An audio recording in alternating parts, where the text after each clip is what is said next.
हर हर महादेव दोस्तों, चलना तुझे खुद ही होगा। इस कहानी के साथ आज मैं फिर एक नई कहानी लेकर आई हूँ और आप ध्यान से सुने और पढ़े तभी समझ में आएगा। ये कहानी की ओर चलते हैं। चलिए कहानी की ओर। किसी नगर में एक अमीर इंसान रहता था। उसके पास बहुत सारी संपत्ति, बहुत बड़ी हवेली और नौकर चाकर थे। फिर भी उसके मन में शांति नहीं थी।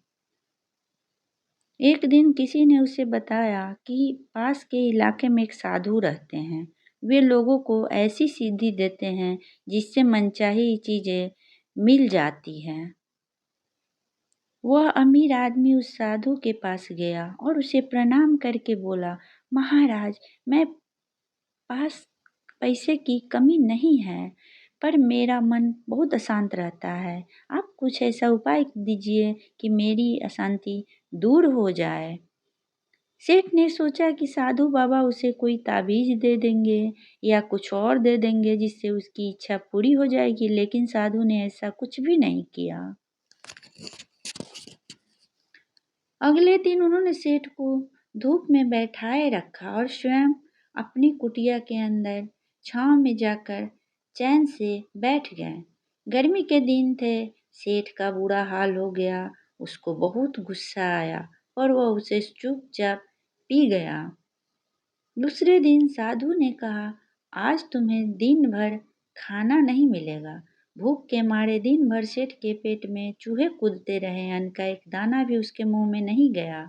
लेकिन उसने देखा कि साधु ने उसी के सामने बैठकर बड़े आनंद से भोजन किया। सेठ सारी रात परेशान रहा। उसे एक क्षण भी नींद नहीं आई। वह सोचता रहा कि साधु तो बड़ा स्वार्थी है। तीसरे दिन सवेरे ही उठकर उसने अपना बिस्तर बांधा और चलने को तैयार हो गया। तभी साधु उसके सामने आकर खड़े हो गए और बोले, सेठ, क्या हुआ? सेठ ने कहा, मैं यहाँ बड़ी आशा लेकर आपके पास आया था, लेकिन मुझे यहाँ कुछ नहीं मिला। उल्टा मुझे ऐसी मुसीबतें उठानी पड़ी जो मैंने जीवन में कभी नहीं उठाई। मैं जा रहा हूँ। साधु हंसकर बोले, मैंने तुझे इतना कुछ दिया पर तूने कुछ भी नहीं लिया।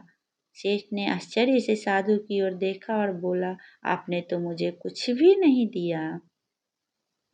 साधु ने कहा, सेठ, पहले दिन जब मैंने तुझे धूप में बैठाया और खुद छांव में बैठा रहा, तो इसके जरिए मैंने तुझे बताया कि मेरी छांव तुम्हारे काम नहीं आ सकती है।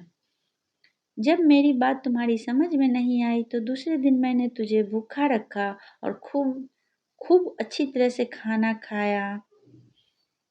उससे मैंने तुझे समझाया कि मेरे खा लेने से तुम्हारा पेट नहीं भर सकता।